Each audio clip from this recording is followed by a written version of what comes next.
Welcome to this IELTS Listening Practice Test, brought to you by Spinta, your partner in English exam success. This test simulates the real IELTS listening experience with authentic question types, timing, and difficulty levels you'll encounter on exam day. You'll hear the audio only once, just like in the actual test, so stay focused and keep your pencil ready. Remember to read the questions carefully during the preparation time, and transfer your answers accurately. This practice will help you build confidence, improve your listening skills, and familiarize yourself with the IELTS format. Part 1. Now look at Part 1. You will hear a woman calling a company that sells subscription boxes. You will now have some time to look at the questions.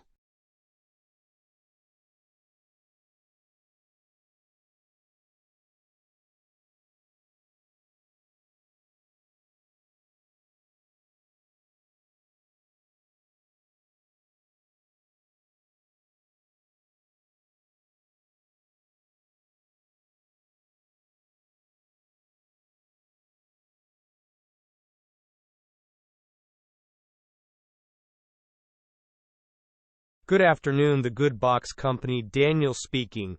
How can I help? Hello. I've just signed up for a subscription online, and I think I might have made a mistake on the form. I was hoping I could check the details with you. Of course, I can certainly help with that. Can I take your name, please? Yes, it's Amelia Cromwell. Thanks, Amelia. Is that Cromwell spelled Cromwell? That's right. Perfect. I've found your account. Now, which subscription did you sign up for? Was it our foodie box or the artisan box? The artisan box. It's a gift for my sister. A lovely choice. And I can see here you've selected a delivery frequency of every 2 months. Is that correct? Yes, every 2 months is what I wanted. It's the delivery address I'm most concerned about. I think I might have misspelled the street name. Let's see. The address I have is 17 Orchard Gardens, Bristol. Orchard Gardens. Yes, that's it. Phew. I thought I'd put something else. Thank you. Not a problem. And is there anything else? I see you've left the dietary requirements section blank. Oh, yes. That's the other thing. My sister has an allergy. Could you add a note to say that she can't have any products that contain nuts, please? Certainly. No items containing nuts. I've added that to your profile now, so all future boxes will be checked for that. Is there anything else? Just a quick question about payment. When is the money taken from my account? The payment is always processed on the 28th of the month, just before we ship the boxes out. The 28th. Got it. And I saw something about a special offer online? That's right. As you're one of our new customers, you'll automatically get a 15% discount on your first 3 boxes. It's a welcome gift from us. That's very kind. I must say, your company was recommended to me by a friend. She said your products are excellent. Thank you. We spend a lot of time sourcing the best items. Our whole business is built on product quality, so that's great to hear. I also like that your boxes look very sustainable. Yes, that's very important to us. Every piece of packaging we use, right down to the ink, is fully recyclable. That's wonderful.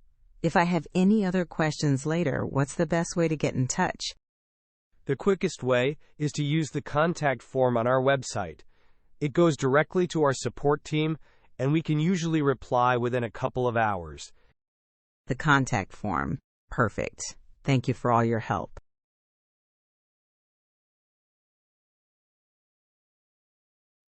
Part 2. Now look at Part 2. You will hear an organizer giving a welcome speech at a local community festival. You will now have some time to look at the questions.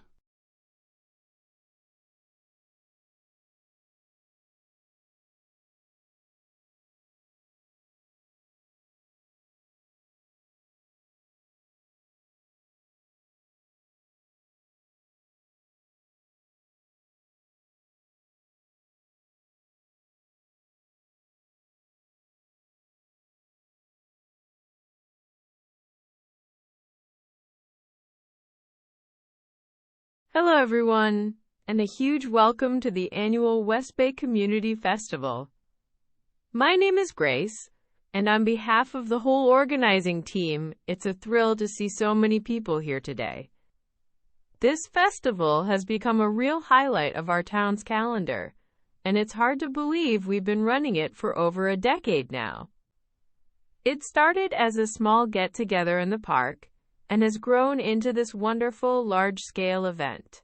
Each year, we try to make it bigger and better, and we have some great new additions for you. The main stage, as you can see, is now fully covered. So whatever the great British weather throws at us, we can guarantee the music will continue. We've also got some fantastic local bands lined up for you later this afternoon. Now, one of our most popular events is the annual photography competition. The standard is always incredibly high. This year, the theme is urban landscapes, so we're looking for your most creative and inspiring images of the town itself. The winning photos will be displayed in the town hall for the next month. Before I tell you about the different areas, a very important but quick housekeeping note about rubbish. We are a green festival, and we have a leave no trace policy. This means we are asking everyone to please take your rubbish home with you. This helps us keep the park clean and reduces our environmental impact. Thank you in advance for your cooperation. Okay, let's talk about what's on offer. The festival is split into several zones. The large, open green space to our right is the meadow. This is our designated quiet zone. We know festivals can be a bit overwhelming, so this is a space for quiet relaxation if you need to just chill out for a while. Straight ahead of you is the heart of the festival, the Market Square. This is where you'll find a fantastic selection of international food stalls. There's something for every taste, so please do explore. The large white marquee on the far left is the garden tent. This is our dedicated family area, and it's where you'll find all the children's craft workshops. They are free to join, and kids can make everything from masks to puppets. Just next to that, you'll see a series of smaller, open-sided gazebos. This is the studio zone. Here, our talented local painters and sculptors are showcasing their work. It's a great opportunity to meet local artists and maybe even buy a unique piece to take home. Over on the far side of the field, we have a specially marked out area called the Movement Zone.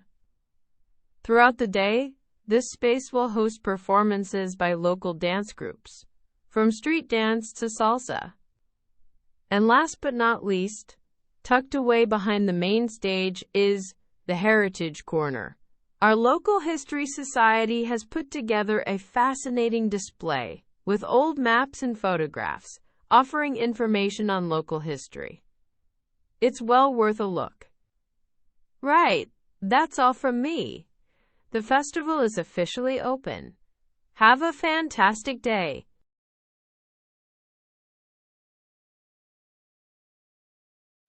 Part 3. Now look at Part 3.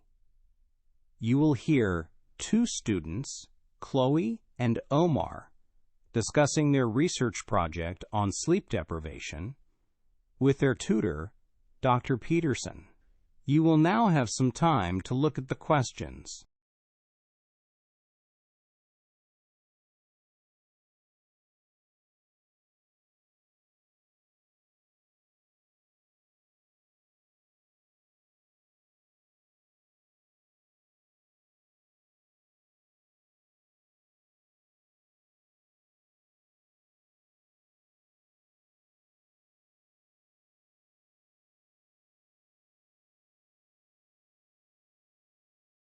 Come in. Chloe, Omar, good to see you. How is the report on sleep deprivation progressing? Hello, Dr. Peterson. We're getting there. We've done most of the background reading, but we wanted to discuss the structure with you. Yes, the initial stage was a bit difficult. When we started looking for sources, we were just overwhelmed. We found too much irrelevant information, and it was hard to see what was important.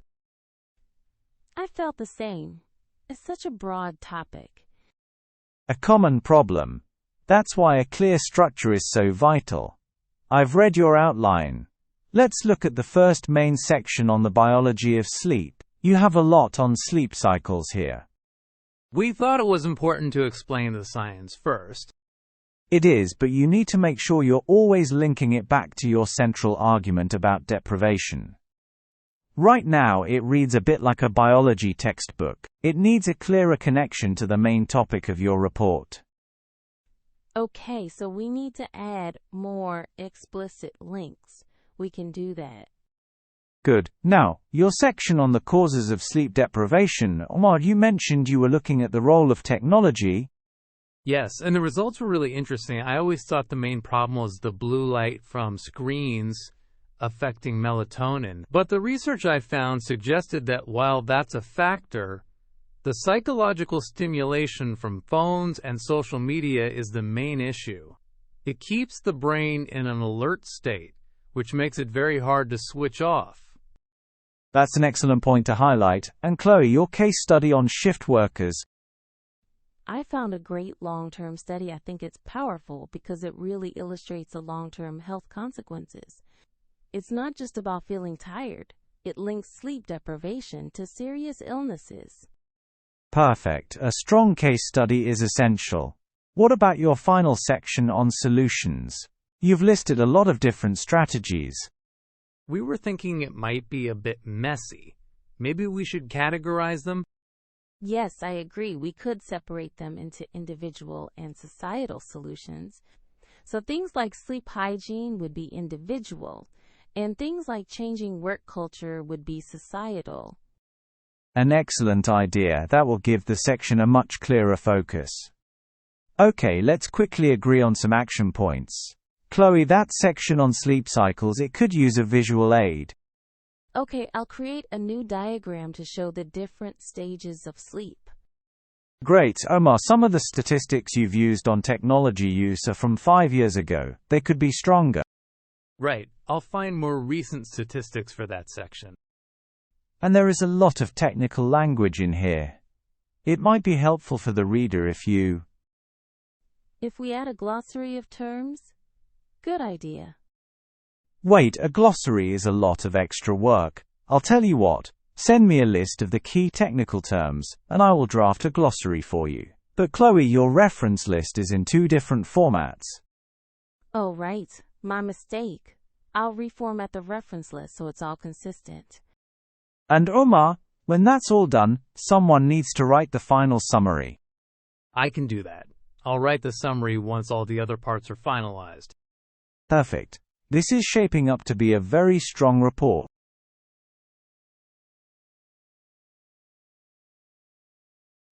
Part 4. Now look at Part 4.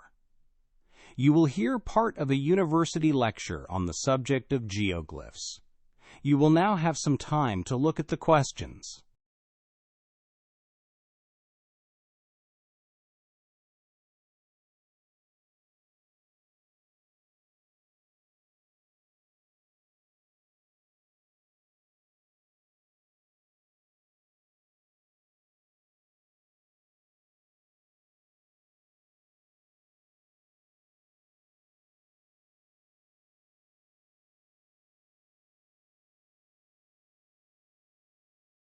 Good morning.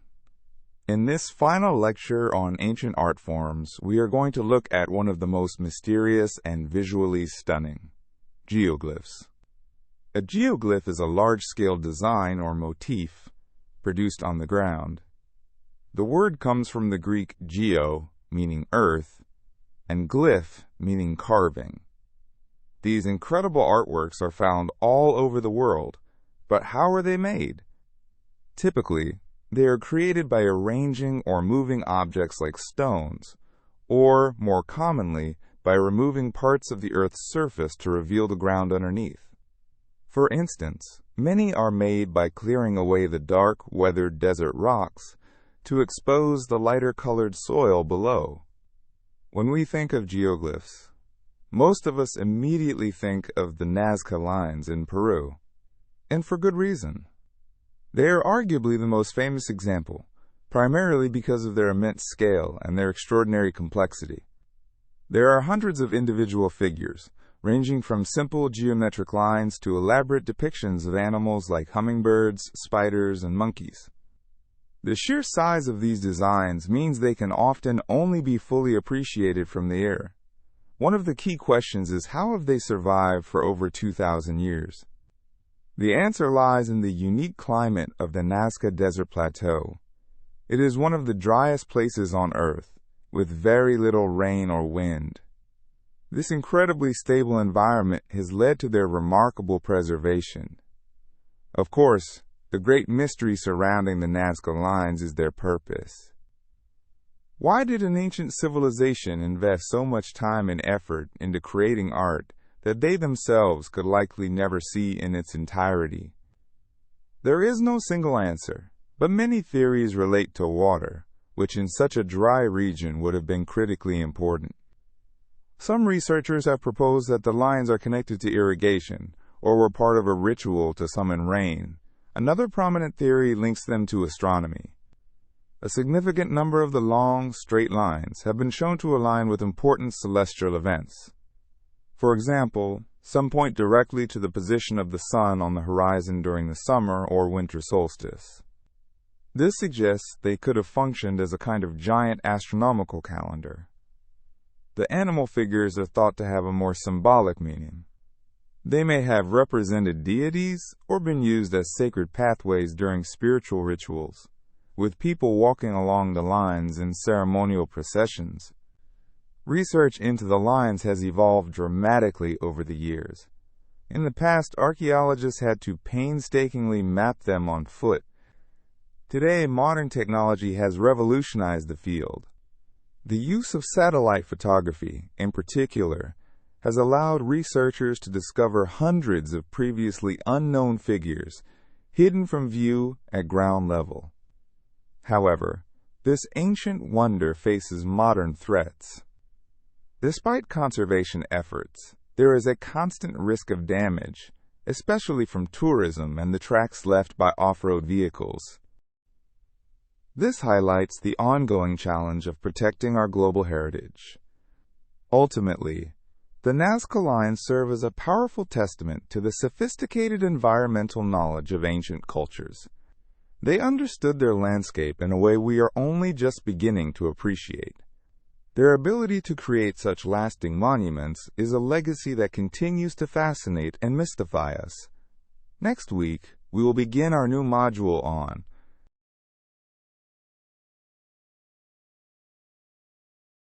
And pencils down. You've survived another IELTS listening marathon. If your brain feels like it just ran a mental obstacle course, congratulations. That means you're doing it right. Want to torture yourself with more tests? We mean enhance your skills? Head to Spinta.org. That's Spinta.org, where we've got reading, writing, speaking practice, and vocabulary games that are actually fun. Yes, fun and IELTS in the same sentence. We're rebels like that. Thanks for listening with Spinta. Now go treat yourself to something nice. You've earned it. Spinta. Push forward. Achieve more.